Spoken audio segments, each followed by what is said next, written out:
Aeolus, aren't you a sight for sore eyes? I heard you were coming back, but I didn't want to believe it till I saw it. Here, sit with me. Let's drink, for old time's sake. It's been too long, Mac. I see the city you built has become your prison. Prison? Hell, it's my home, always will be. Someone's got to stay around, making sure it's as pristine as Galen wanted it. I swore myself to him when he saved my life, and by the twins, so long as I live, I'll be here to maintain this beauty. No doubt you've always been the best at what you do. I'm glad to serve at your side again. I thought you were long gone. How'd they drag you out of retirement?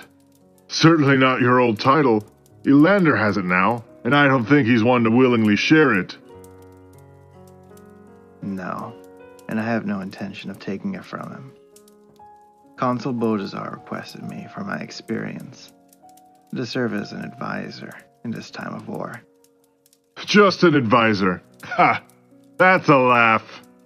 What do you mean? I remember when Commander Petrole personally led a battalion to face 3-to-1 odds against the army of the crazy Mad Dog, and there wasn't a soul alive who could tell him to sit back and watch from the sidelines.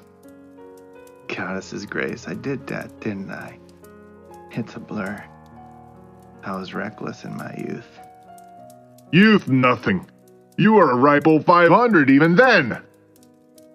Even so, I could never compare to the battalion of Commander Elliloch. How the hell did an architect learn to fight the way you did? You and your dwarven pikemen held the line against Redbird himself. Your bravery knew no bounds. Bah! I'm not about to call that madness bravery. What else could I have done? Let him through the line? I'd have been cut down by him and his men, same as everyone else. So, I hold the line, pants filled with shit. Ha. Speaking of the doors, what of Thubron and Jolok? I haven't run into them yet. They've left. So have all the other dwarves. What? Why? The water. Once Lake Myrna dried out, so did the life of the dwarven home.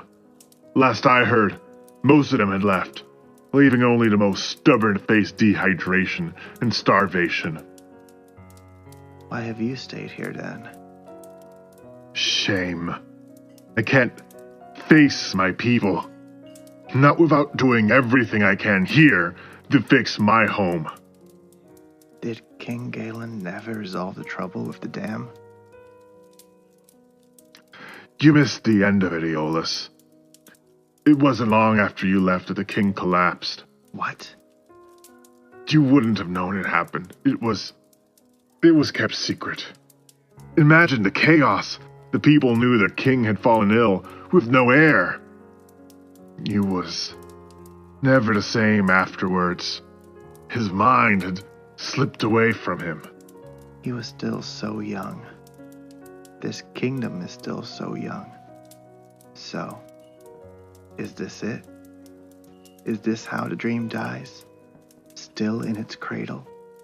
The dream was beautiful, Aeolus, but delicate as glass. It was not strong enough to survive. Galen wasn't either. How bad is it? The siege. How much longer can we hold out? We won't make it through the winter. The food is running out. Bodazar won't let it come to that. If I know him, he'll surrender before the people can starve. Ah. I'm sorry, Aeolus. You've come back here to die, like the rest of us. The Lucibar will have us put to death once the gates are breached, or opened, whichever happens first. Let's look on the bright side. We never got married, right? Right, but I fail to see how that's the bright side. We'll not leave any widows behind. I can drink to that. I suppose you're right. Here's to the few tomorrows we have left to live. If we're to die, let us die in a dream. before we're forced to wake up. To King Galen. To King Galen!